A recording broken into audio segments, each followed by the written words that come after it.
호랑이한테 물려가도 정신만 차리면 된다. 이게 속담만으로 존재한다고 생각하잖아요. 근데 실제로 그런 일이 벌어졌습니다. 장현찬 평론가님. 네, 정말 대단한 분들이 있는 것 같아요. 실제로 요즘 세상에 호랑이에 물려가는 것은 아니고요. 어떤 면에서는 그보다 더 긴박한 위기를 극복한 아버지와 아들의 이야기입니다. 네. 이 경기도 한 하천 어제 오전에 갑자기 쏟아진 물이 불어나서 경류가 형성이 됩니다. 그런데 그 사이에 차량 한 대가 거의 지붕까지 잠겨 있는 모습이 포착이 된 겁니다. 세상에. 지금 보시죠. 물 위로 지붕만 빼꼼 나와 있습니다. 네. 그 위에 차량의 주인과 어린 아들이 올라서 있고요. 네. 구급대원들이 구조 작업을 진행하고 있는 장면입니다. 아하. 지금 저 상황이 아이고 지금 저렇게 구조대가 또 현장 저 차량으로 다가갑니다.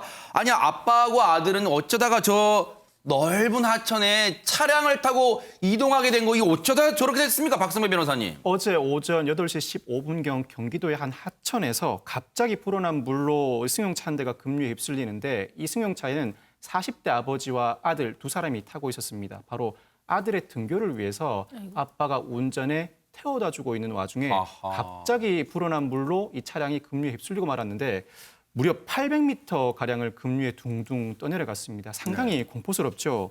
이날 해당 하천 일대 오전 9시까지 77mm의 폭우가 쏟아지는 상황이었습니다. 아하. 혼자도 아니고요. 세상에 어린 아들과 함께 있었으니까 아빠가 얼마나 놀라고 당황스러웠을까요? 당시에 저 구조 작업을 하기 위해서 출동했던 소방관의 얘기 들어보시고 이어가 보도록 하겠습니다.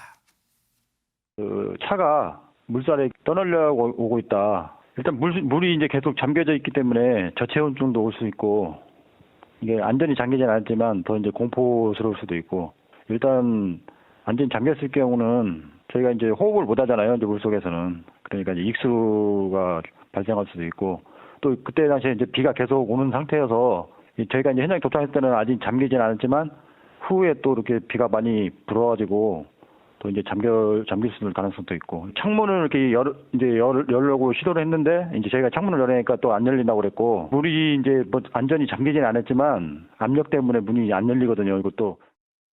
네, 얼마나 놀랐을까요? 그런데 시청자분들이 궁금해하실 대목이 있을 것 같습니다. 오윤성 교수님, 차가 저렇게 이 물에 잠길 때는 얼른 차 문을 열고 나오면 될 텐데 왜 못 빠져나왔습니까? 라고 물어보실 것 같아요. 예, 일단 이제 그 수압 때문에 차 문이 열리지가 않습니다. 아, 그래요? 예, 그리고 이제 저 유리 있잖아요. 네. 유리도 이제 그것이 내려가지가 않고. 아. 그러니까 이제 이번 경우 같은 경우는 그 아버지가 굉장히 침착하게 잘 대처를 해서 아들과 자신의 목숨을 살렸다 이렇게 보는 건데요. 어허. 사실 이제 저 상황에서 지속적으로 아무 대책도 하지 않으면 바로 이렇게 그 물이 덮쳐버리고 그렇게 되면 익사를 할 수 있는 그런 가능성이 굉장히 큰데 네. 저 상황에서 아버지가 침착하게 119에 이제 신고를 했고 또 이제 그것을 신고를 받은 그 소방관이 그러면은 빨리 옆에 있는 유리창을 깨고 그 차 위에 있는 쪽으로 몸을 갖다가 올려라. 즉 다시 말해서 수면보다는 위쪽으로 올라가야 구조를 할 수 있는 그런 상황이 될 수가 있거든요. 아하. 그래서 그 상황이 잘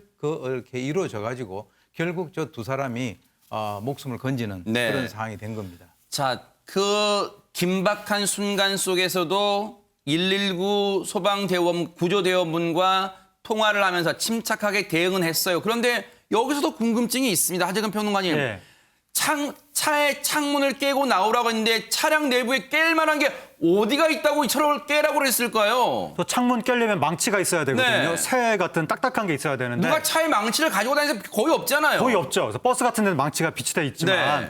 저 승용차 안에 망치가 없지만 쇠로 된 뭔가가 있을 거라고 소방대원이 생각을 했습니다. 뭘까요? 순간적으로. 그게 뭐냐면 그 자동차 안에 승용차 의자가 있으면 뒤에 목바지 있잖아요. 네네. 목바지를 빼면 그 밑에 새로 된 이 지지대가 있잖아요. 날카로운 거. 그 막대기 같은 거. 우와. 그걸로 힘껏 유리창을 두드려라라고 이야기를 했더니 이야. 저 아버지가 그대로 해가지고 유리창을 깨는데 성공했습니다. 이야, 아니 그 찰나에 어떻게 시트에 목받침을 생각해냈을까요? 구조대원분 소방관 얘기 들어보시고 이어가 보도록 하겠습니다.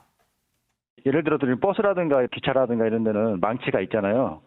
그 이제 일반 승용차에는 이제 그런 게 없으니까 차 보면 운전석이나 조수석에 못받침 있는 걸 빼서 그 쇠 부위가 있잖아요. 빼면 그 부위로 이제 유리창을 깨고 나와라. 저희가 현장에 도착했을 때는 지붕 위에 이제 아들하고 아빠가 이렇게 있었던 상황이에요. 구조한 다음에는 약간 이제 저체온 쪽은 약간 있었는데 뭐 별다른 이상이 없어서 집으로 이제 귀가한 상태입니다. 이제 좀 당황 많이 했을 건데 침착하게 잘 저희가 지시한 대로 가르쳐준 대로 침착하게 행동해서 저희가 딱 도착했을 때는 지붕 위에 안전하게 있었습니다. 당황하지 않고. 정말 우리 소방대원분들의 기지가 대단한데, 근데 오윤성 교수님, 저게 순간적으로 떠올린 걸까요? 아니면 저런 상황에 대한 매뉴얼을 평소에 계속 습득하고 있었던 걸까요? 그렇지 않습니다. 왜 그러냐면 그 이제 소방학교 이제 저도 이제 강의를 나가고 있는 그런 상황인데요. 이 소방학교에 가게 되면 그 상황별 조치 사항에 대해서 이 그 소방관들이 모여가지고 이런 상황일 때는 우리가 어떻게 조치하자 이런 토론 교육 같은 걸 해요. 그렇기 때문에 만약에 이제 그 요 구조자가 전화를 해서 도움을 청하게 된다면 그때부터 이제 가면서 어떤 식으로 하라라고 하는 나름대로의 자신들의 어떤 그 일종의 그 매뉴얼 같은 뭐 그런 것들이 이제 그 형성이 돼 있기 때문에 네. 저런 상황에서도 전혀 당황하지 않고 그 사람의 어떤 그 전화에 응답을 하면서 그렇게 이제 대처를 했기 때문에 10분 만에 이제 신고를 받고 이제 바로 갔고요. 53분 만에 구조 완료돼서 귀중한 그 두 사람의 생명을 구했습니다. 아빠가 참, 이 아버지가 참 위대한 게요. 아버지, 어른이 정말 먼저 당황했으면 아이는 얼마나 정말 그 순간 울음 터뜨리고 정말 더 정신이 없었을 것 같다는 생각도 듭니다. 유인경 평론가님. 예, 회사에서도 멘토링 제도를 하잖아요. 멘토와 멘티 손발이 잘 맞아야 되거든요. 멘토는 정확한 지시를 내려줘야 되고 멘티는 그 말을 듣고 할 수 있는 것을 제대로 해내야 되는데 이 상황이야말로 가장 적절한 그 조합이 아니었나 싶고요. 소방관들도 정말 침착하게 이렇게 하십시오라고 기지를 바라서 말씀했고 아버지도 아들이 위급한 상황에도 불구하고 당황하지 않고 또 침착하게 해서 진짜 만일의 사고를 막을 수 그러네요. 있었다고 하고요. 우리에게도 참 좋은 교훈인 것 같습니다. 네. 그리고 저 순간에요. 저 물살이 불어난, 여러분 혹시 급류나 갑자기 불어난 하천 보면 물이 막 내려가는 거 보면서 겁나지 않으세요? 근데 저 구조대원분들은요. 한순간도 지체하지 않고 곧바로 구조하러 현장으로 들어갔습니다. 정말 우리 구조대원분들, 지금 이 순간에도 전국에서 구슬땀을 흘리고 계신 전국의 소방대원분들 정말 감사의 박수를 보내드리겠습니다. 자, 분위기를 확 바꿔보도록 하겠습니다. 제목만 보면 아리송합니다. 대체 무슨 말을 하려는 걸까요? 하재근 평론가님. 선수에서 가수로 네. 된 분 중에 조정민 씨가 있거든요. 아하. 조정민 씨 트로트 가수. 네. 그분이 원래 피아노 선수였습니다. 아, 그래요? 완전 피아노 전문가였는데 네. 그러니까 이분이 별명이 어렸을 때 조마데우스였다는 거예요. 와. 아마데우스, 모차르트 이야. 따서 절대 음감. 소리를 들으면 그게 무슨 의미인지 바로 안답니다. 그 정도예요? 예, 그리고 대학교에서 정식으로 피아노 전공했고 네. 그래서 피아니스트가 꿈이었고 피아노 강사로도 활동을 했는데 네. 트로트 가수가 됐다는 거죠. 아하. 한마디로요. 피아노를 가지고 노는 수준이라는 거예요. 조정민 씨가 직접 한번 들어보시고 이어가 보도록 하겠습니다.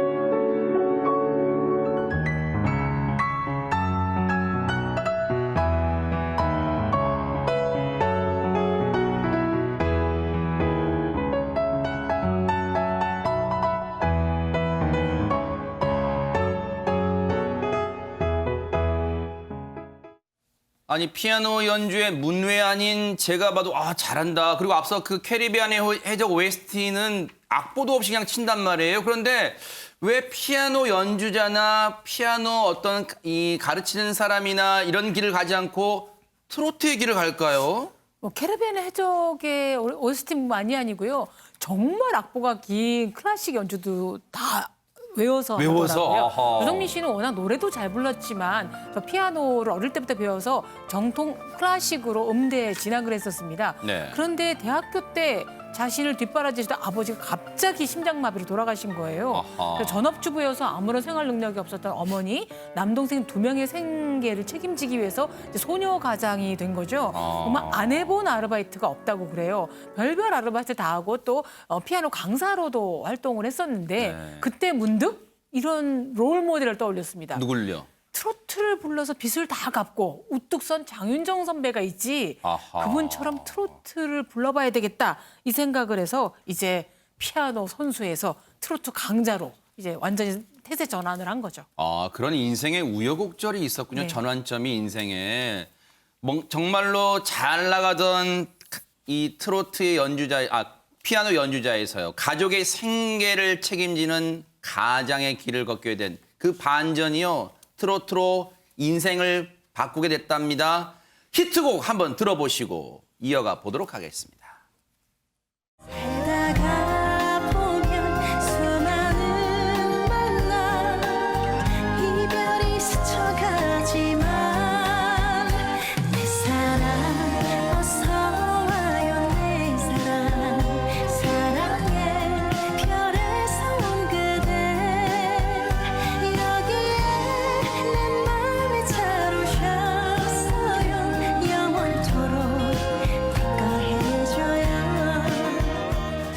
가끔 뒤를 돌아보면 누군가 속닥거리지만 나 지금 뭔가 용기가 필요해 여기 저기 너도 내 참견 신경 쓰지 마 내 인생 내 삶 누가 뭐라든 내가 주인공 액션 마마 드라마 이제 시작해 Let it cue 내 인생 내 삶 누가 뭐라든 내가 주인공 액션 마마 드라마 이제 시작해 Let it cue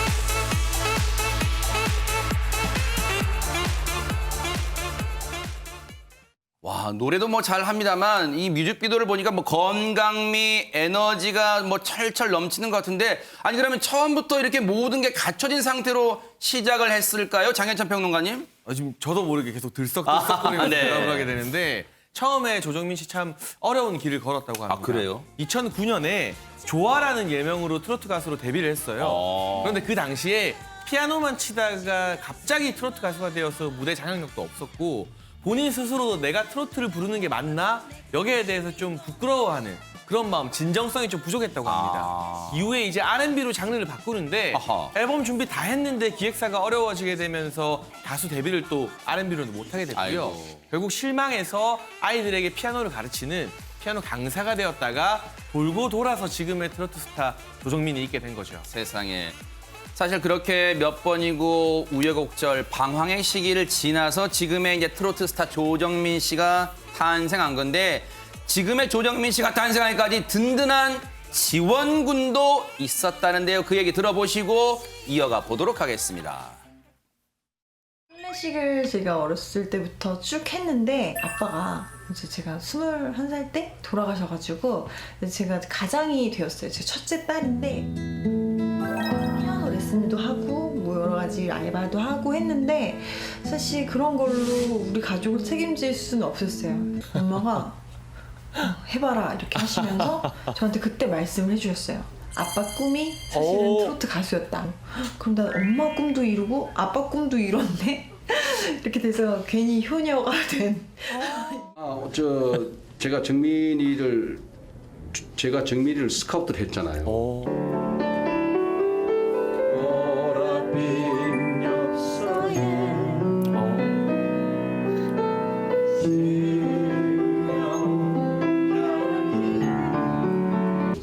갈게요. 오빠 잘 가. 바이바이. 바이바이. 시청자 여러분이 다 그러셨을 것 같아요. 대박 사건, 대선배 서른도 씨한테 오빠라고 합니다.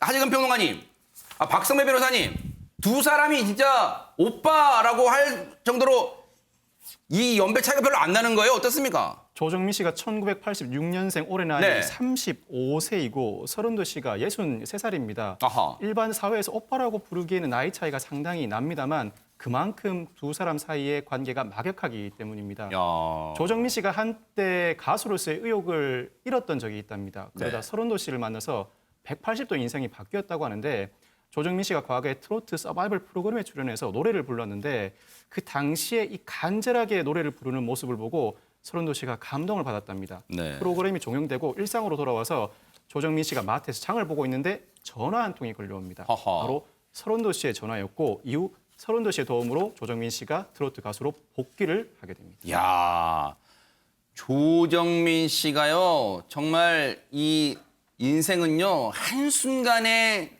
소리 소문 없이 찾아옵니다, 기회가. 서른도 씨의 전화 한 통, 그때 전화 못 받았다고 생각해 보세요. 정말 이 기회도 지금의 자리에도 없었을 수도 있어요. 좀 극하게 말하면. 그런데 1986년생입니다, 조정민 씨. 그러니까 굳이 말씀드리면, 뭐 숙녀분 나이를 좀 공개해서 그렇습니다만 올해 35살, 서른도 씨가 63. 와우, 거의 30년 가까이 차이가 나는데도 어쨌든 막역하게 선후배를 넘어서 오빠라고 이 절친처럼 부릅니다. 그런데 트로트계 대선배인 서른도 씨만 조력자일까요? 더 있습니다. 든든한 조력자 더 만나보시고 이어가 보도록 하겠습니다.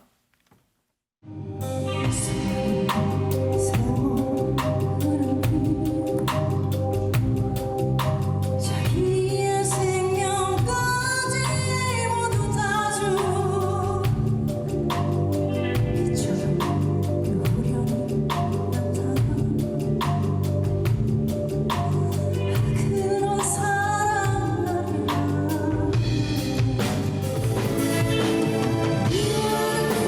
말이야 힘없이 사랑을 주기만 할때 슬픔만 소리 풍만 소리 풍만 소리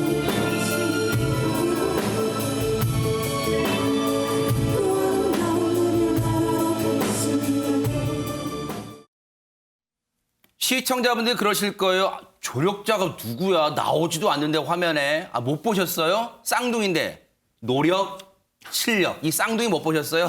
네. 바로 그게 든든한 또 하나의 조력자였는데 저 영상이요. 디너쇼 무대였어요. 근데 박성배 변호사님, 디너쇼라는 게 웬만한 실력 갖고는 못하는 거잖아요. 그럼요. 조정민 씨가 지난해 12월 25일에 데뷔 후 첫 단독 디너쇼를 개최했는데 아무나 할 수 있는 일이 아니죠. 그만큼 자타공인 인기를 한 몸에 얻고 있는데 아하. 조정민 씨는 알고 보면 군통령입니다. 역시나 자타공인 군통령으로 지칭되고 있습니다. 야. 조정민 씨는 요즘 군인들 눈이 워낙 높아서 여가수라고 다 좋아하지 않는다.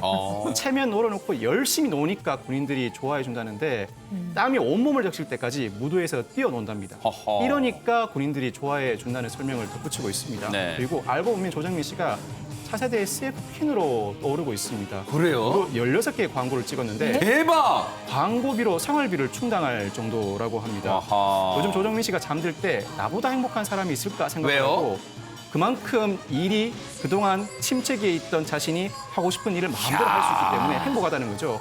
트로트 가수라고 얘기하는 게 자랑스럽다고 말을 합니다. 네. 최근에는 영화 배우로도 변신할 예정인데 곧 영화 요가학원에서 이종격투기 역할로 배우로 데뷔할 예정이라고 합니다. 야, 정말 한때는 일찍 21살의 아버지를 여의고 집안의 가장 역할을 했던 그렇게 우여곡절을 겪었던 조정민 씨지만요. 이제는 들으신 것처럼 몸이 10개여도 부족할 정도로 바쁜 나날을 그리고 바쁜 일정을 소화하고 있는데요. 앞으로의 활동도 많은 분들이 지켜보실 것 같습니다. 자, 그런가 하면 이번엔 선수에서 가수로 된 또 한 분 대체 누군지 한번 만나보시고 이어가 보도록 하겠습니다. 생각이 난다 허시가 열리면 우리 엄마가 생각이 난다 자장가 대신 찻가슴을 내주던 우리 엄마가 생각이 난다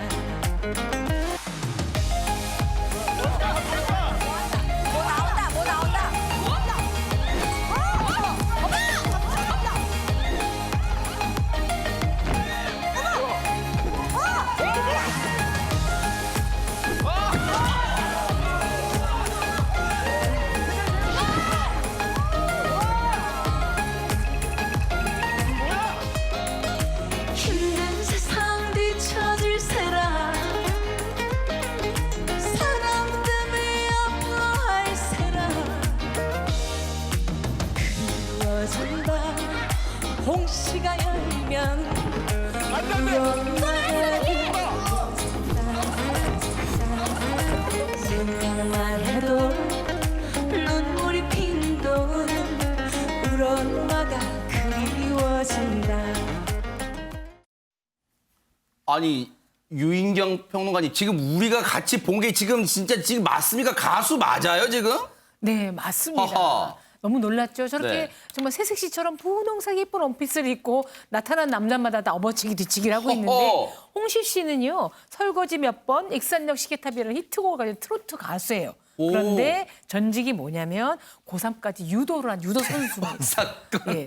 어릴 때 몸이 굉장히 약했대요. 그래서 네. 아버지가 야 이제 태권도를 좀 배워봐라. 아하. 중학교 때 아버지의 권유로 유도를 시작을 했는데 네. 트로트 데뷔까지는 이제 유도 국가대표를 하려고 굉장히 열심히 매달렸는데 네. 힘들 때마다 유도를 하면서 매어치고 꽂힐 때마다 들었던 노래가 주현미 씨, 이미자 씨 노래를 들으면서 힘이 불끈불끈 나더라는 야. 거죠. 왠지 트로트에 들을 때마다 힘이 나서 노래해야 되나 싶었는데 그런데 뜻밖의 자신의 의지가 아니라 트로트 가수에 입문하게 된 건 어머니의 권유였어요. 어허. 어머니가 홍시 씨도 모르는 사이에 네. 라디오에 신청을 한 거예요. 하하. 라디오에 노래 공연 프로가 있거든요. 네. 신청했으니까 네가 좀 불러봐. 그래갖고 얼떨결에 부른 노래 실력을 인정받아서 야. 트로트 가수로 이제 변신을 한 거죠. 네. 예.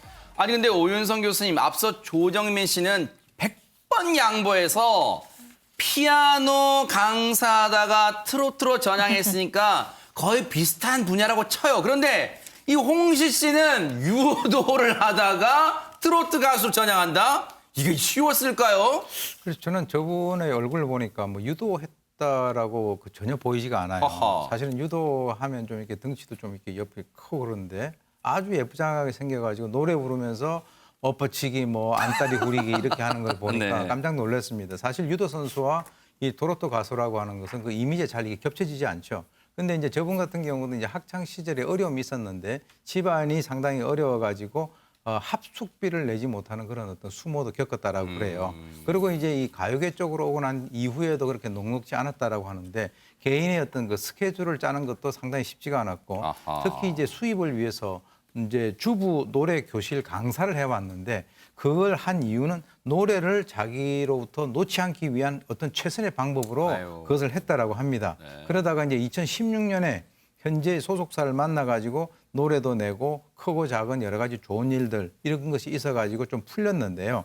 지금 이제 그 하춘아 씨 같은 경우는 바로 이 홍 씨라는 저분이 유도 선수 출신이기 때문에 힘도 좋고 성향도 풍부하다. 아. 그리고 이제 서른도 씨 같은 경우는 올림픽에서 금메달을 따지는 못했지만 노래는 금메달감이다. 이렇게 칭찬을 아끼지 않고 있습니다. 예. 대체 어떤 노래길래 노래로는 금메달감이라고 서른도 씨가 극찬을 했을까요? 그 노래 들어보시고 이어가 보도록 하겠습니다. 바람이 불면 시계탑 광장 앞에서 우산을 들고 날 기다려줘요. 마음은 어느새 시계탑 광장인데 설거지 몇 번 하고 났더니 내가 어디로 갔냐. 한번 사랑한 냄새나 돈 맞은 세월을 돌려놔. 하루라도 나를 위해 살아보자. 미련 없이 후회 없이 행복하게 이빨 춤춘 꽃처럼 끌려 잔뜩 끌려 왠지 끌려 I love you 당신 모두 다 주고 싶어.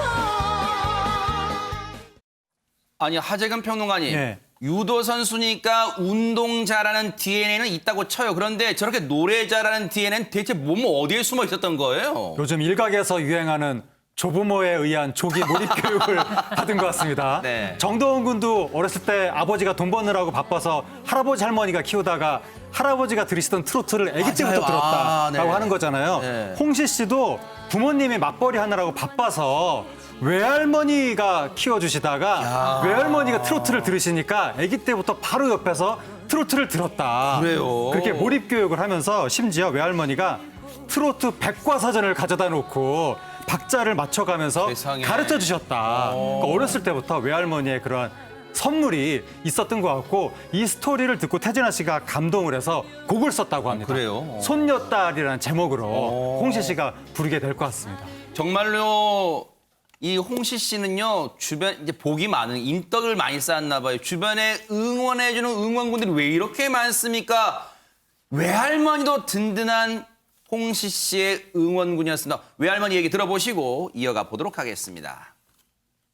너무 노래를 좋아해가지고 그 시골에서도 노래 교실만 맨날 다녔어요. 집에 할아버지도 아파서 계시는데 그냥 놔두고 앞으로서 애기 생각고. 우리 애기 잘 되는 것만 아니지 영감은 죽거나 말거나 그냥. 예, 많이 사랑해 주세요. 고맙습니다. 그냥 그래 이번에 그냥 코로나한테 놓으니까 집이 형편이 이상해져 버렸어요. 그래갖고 너무 그냥 마음이 아파갖고 그 시골에서 여기 그냥 전라도에서 올라왔어요. 내가 몸이 아파서 올라와도 모든 형편이 우리 아기를 봐서 올라왔어요. 어려서부터 저를 키워주셨는데 그때는 굉장히 크게만 느껴졌거든요. 근데 제가 성인이 되고 보니까 몸이 너무 작아지셨어요. 그리고 연세가 이제 86이신데 워낙 나이가 많다 보니까 힘이 없으셔서 자꾸 넘어지세요. 할머니 건강하셨으면 좋겠습니다. 이번에는 선수에서 가수가 된 또 하나의 인물 영상으로 만나보시고 이어가 보도록 하겠습니다. 아침에 일어나면 가장 먼저 하는 일이죠. 한번 보여줄 수 있나요? 물구나무는 가능하죠. 자, 그럼 이런 물구나무죠. 오, 오라버니 어깨에 기대어 볼래요. 와.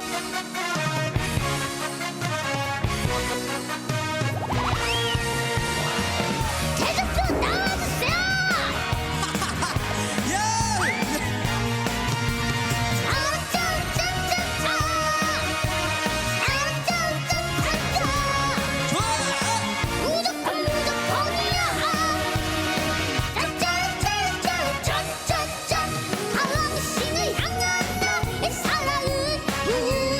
무조건이야. 당신을 향한 나의 사랑은 지금 사랑이야. 경계를 건너 소연을 건너 무조건 달려갈 거야. 짜짜라짜라짜라짠짠짠.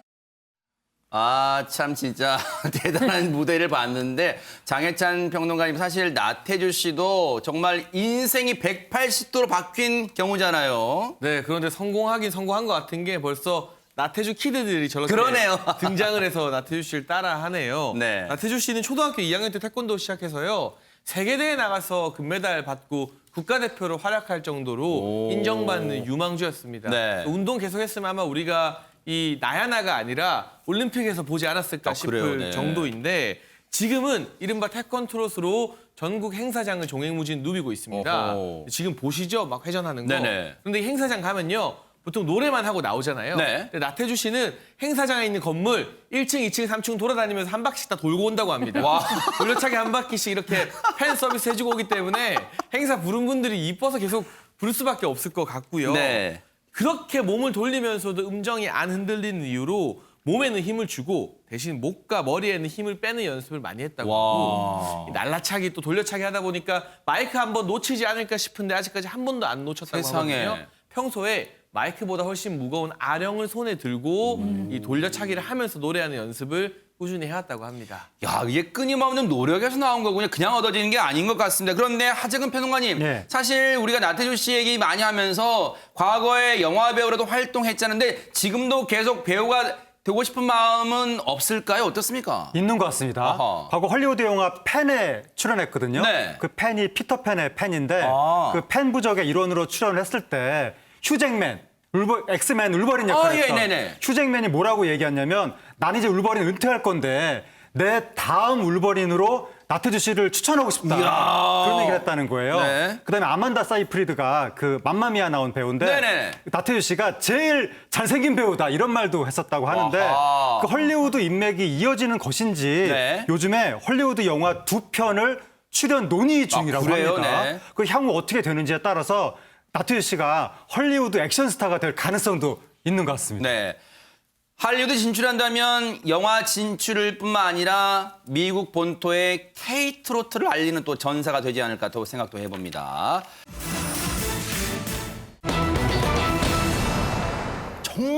정말 여러분들이 오랜만에 보시는 얼굴일 거예요. 그런데 오랜만에 봤는데 마음 아픈 사연을 가지고 왔답니다. 영상으로 만나보시고 이어가 보도록 하겠습니다.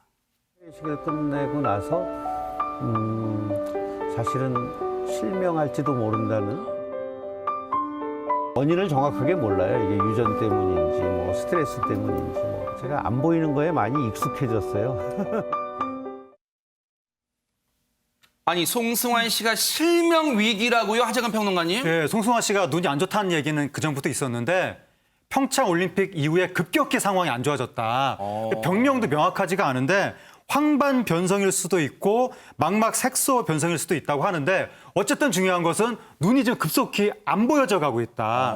중심부 시각세포는 거의 다 죽은 상황이고 주변 세포만 살아 있어서 큰 형체만 알아본다. 글씨를 아예 읽을 수가 없고 그나마도 언제 지금 사라질지 모르는데 다행히 지금 빨리 악화되던 그 속도는 지금 멈춘 상태라고 합니다.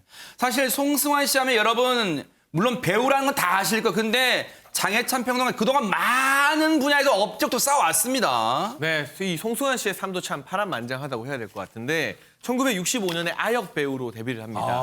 그런데 아역이 보통 성인이 돼서 성공하는 경우가 참 드문데 계속 승승장구했었고요. 어허. 그러다 전성기를 누리던 1985년에 갑자기 미국으로 떠나가게 됩니다. 그래요? 이 미국 3년 6개월간의 미국 생활에서 본인이 한국과 미국 사이 그 당시에는 문화적 차이가 많이 났기 때문에 하하. 많은 충격을 받았다고 해요. 근데 그때의 경험을 바탕으로 1990년대에 귀국해서 난타라는 이 세계적인 넘버벌 뮤지컬을 만들어서요. 난타가 그야말로 한국을 대표하는 문화 콘텐츠로 지금의 사실 한류 열풍의 선배격이라고 할 수 있는 것이고요. 최근에는 2018년 평창 동계올림픽에 개최식과 폐막식 총감독을 맡으면서 화려한 행사 구성으로 전 세계인의 찬사를 받은 바 있습니다. 세상에 그런 업적을 다양하게 남겼던 송승환 씨인데 오윤성 교수님 배우의 길이든 제작자의 길이든 뭔가 앞이 안 보이게 된다면 뭔가 이룰 수가 없잖아요. 그렇습니다. 이 눈이라고 하는 것은 정말 그 중요한 것인데요. 특히 이제 그 배우 같은 경우는 뭐 대본을 봐야 되지 않겠습니까?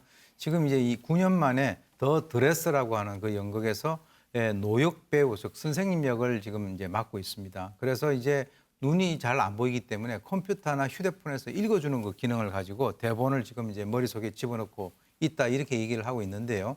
지금 이제 이 송승환 씨 같은 경우는 자기는 이제 영원한 배우다. 그래서 인생을 지금 1막, 2막, 3막으로 나눴는데 세상에. 1막에서는 청소년에서부터 20, 30대 영화 또는 연극 주인공을 했고 네. 2막에서는 제작자라든가 뭐 잘 아시지만 그 평창 겨울 올림픽 감독을 역임하지 네. 않았습니까? 그리고 이제 3막에서는 늙어가는 지금 자기는 계속적으로 배우로 살 것이다. 이렇게 얘기를 하고 있습니다. 그래서 하늘만 봐도 고마운데 연기를 할 수 있어서 더욱 감사하다 이렇게 얘기를 하고 있는데요. 사실 이제 송승환 씨가 저렇게 갑자기 그 다가온 어떤 그 불행을 극복을 하고 파이팅 하시기를 저는 개인적으로 기대를 합니다. 자 이렇게 실명 위기를 딛고 일어선 송승환 씨를 위해서요 절친이 기습 방문을 했답니다. 영상으로 만나보시고 이어가 보도록 하겠습니다. 뭐랄까 그냥 그럴 때 있지 정말 아무것도 내 것 같지 않다고 느껴질 때 가만히 그대 이름을 부르곤 해 널 그걸로 조금마저 모두 사라진다 해도 내 것인 한 가지 늘 그댈 향해서 두근거리는 내 맘 양희은 씨의 이 음성 목소리는요. 언제 들어도 듣고만 있어도 그냥 눈물이 금방 흐를 것 같아요. 그런데 박성배 변호사님, 송승환 씨와 양희은 씨가 어떤 인연이 있는 거예요? 송승환 씨가 30여 년 전에 연극을 제작했다가 크게 망한 적이 있답니다.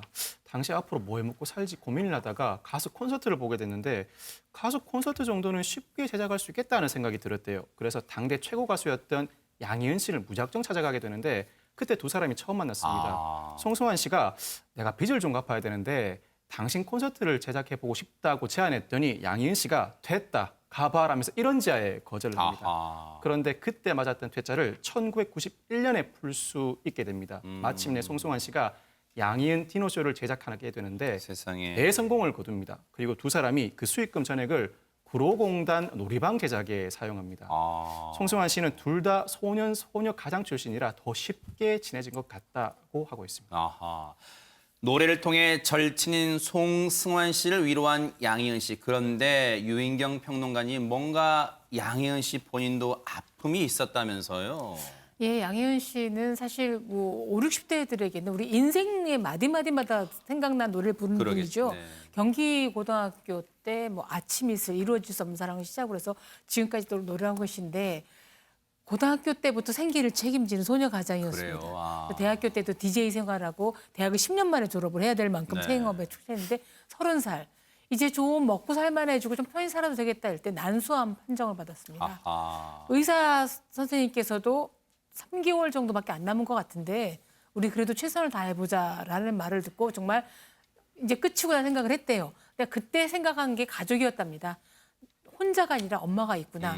그때 어머니가 온갖 잡곡밥을 만들어서 우리 먹어보자 해서 난소암이 극복된 지가 벌써 30년이 지났습니다. 대박. 지금 네. 52년생이니까 이제 우리나라 나이로 69살이시거든요. 네. 충분히 암을 다 극복해내시고 우리에게 영원히 노래로 기쁨을 주고 계십니다. 그런데 하지근 평론가님, 그 어려웠던 시기, 암울한 시기에도 불하지 않고 뭔가 꽃을 피웠다면서요? 네, 꽃을 피웠는데 그게 이제 양희은 씨가 뭐 3개월 시한부 선고 이게 소문이 난 이후에 청계천에 음반 파는 데서 플래카드를 걸고 양희은 3개월 시한부 선고 음반 마지막 재고 정리 이러면서 음반을 팔고 있었다는 아이고, 거예요. 세상에. 이쪽에서 사람이 죽어간다는데 그 얘기를 전해 듣고 양희은 씨가 항의 전화를 했답니다.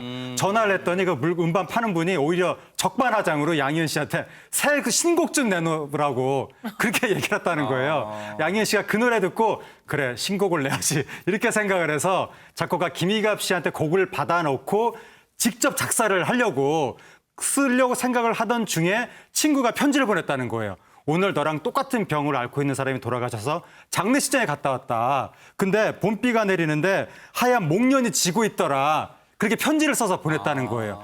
그 편지를 받고 가사를 쓴 게 바로 하얀 목련이다. 세상에. 그 이후에 정말 기적처럼 병은 사라졌다. 와. 병이 왔다가 하얀 목련이라는 명곡을 남겨놓고 사라진 겁니다. 그 명곡 하얀 목련 듣고 이어가 보도록 하겠습니다. 하얀 눈이 내리던 어느 날 우리 따스한 기억들 언제까지 내 사랑이여라 내 사랑이여라 그대 떠난 봄처럼 다시 목련은 피어나고 아픈 가슴 빈자리엔 하얀 목련이 진다. 참 저 노래 추억이 개인적으로도 많네요. 한때는 기타를 배워보겠노라 하고 기타 코드 책 해놓고 연습하던 노래 중에 하나가 이제 하얀 목련이었는데요. 손 되게 아팠거든요. 그래서 어쨌든 저 노래 들으니까 옛 추억이 새록새록 떠오릅니다. 근데 유인경 평론가님, 그 시한부 난소암 선고를 이겨냈는데 여기서 그친 게 아니라 또 시련이 닥쳐왔다면서요. 양희은 씨가 평생 결혼 안 할 것 같았는데 남편을 만났습니다. 조중문 씨라고 아까 사진에 같이 있는 모습이 나왔는데 그 남편이 류머티스성 관절염을 앓게 된 거예요. 아, 저분이시군요. 네. 정말 아픕니다. 우리 왜 손가락 하나만 삐릿삐릿 정말 아프죠. 온 마디마디가 아파서 남편이 밥 먹는 때 화장실 갈 때도 다 뒷바라지를 했어야 됐어요. 네. 그래서 저 무렵에 저한테도 전화를 거셔서 어디 용한 의사 없느냐고 물어볼 정도로 아주 놀라운 남편에 대한 사랑을 보여줬는데요. 네. 이제 거의 극복을 하신 것 같은데 양희은 씨의 가장 큰 바람이 뭐냐면 끝까지 같이 가는 것이랍니다. 아하. 지금도 인꼬부부로 잘 살고 계십니다. 그러니까요. 참 이 부부가요. 우리 죽는 날까지 한순간 같은 날 같은 순간 우리 생을 마감하자 하는 약속 참 우리 드라마에서나 보잖아요. 근데 실제로 그런 약속을 남편분과 했다네요. 끝까지 함께 가고 싶은 남편 생각하며 양혜은 씨가 부른 노래가 있답니다. 세상에. 그 노래 듣고 이어가 보도록 하겠습니다. 아프지 말아요. 먼저 가지 말아요. 이대로도 좋아요. 아무 바람 없어요. 당신만 있어준다면 당신 나의 사랑 당신만 있어준다면 아, 참 힘들 때 제일 든든한 건 오윤성 교수님 예나 지금이나 든든한 배우자인 것 같습니다. 네, 배우자밖에 없죠. 네. 네, 사실은 이제 저 두 분이 이제 그 처음 만난 그 에피소드가 있는데요. 두 분이 처음 만난 게 이제 교회에서 만났다고 그래요? 합니다. 근데 그 교회에서 만났을 때 양희은 씨가 느낀 거는 첫눈에 반했고 마치 초등학교 짝꿍을 만난 듯이 느꼈다. 그래서 만난 지 3주 만에 결혼을 했다라고 하니까 우리가 흔히 얘기하는 소위 그 눈에 콩깍지가 끼지 않으면 하기가 힘든 그런 상황 아니겠습니까? 3주 만에.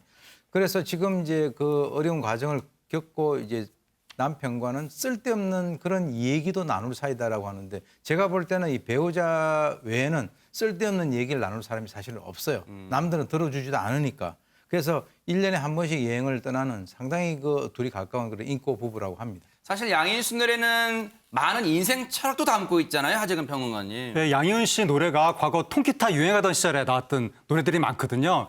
그때는 노래 멜로디도 아름답지만 가사가 담고 있는 의미들이 커서 굉장히 많은 또 대학생들이 많이 사랑했었고 그 웬만한 요즘 아이돌 이상으로 그때 청춘 스타로 사랑을 많이 받았던 분인데 요즘에 이제 이 중년 가수가 된 이후에는 더 깊이 있는 노래로 또 다른 국민들한테 사랑을 받고 있고 근데 개인적인 굴곡이 있어서 굉장히 안타까운데 앞으로 또 다른 인생의 전성기를 맞게 되시길 바랍니다. 갑자기 한계령 그 노래도 떠올랐습니다.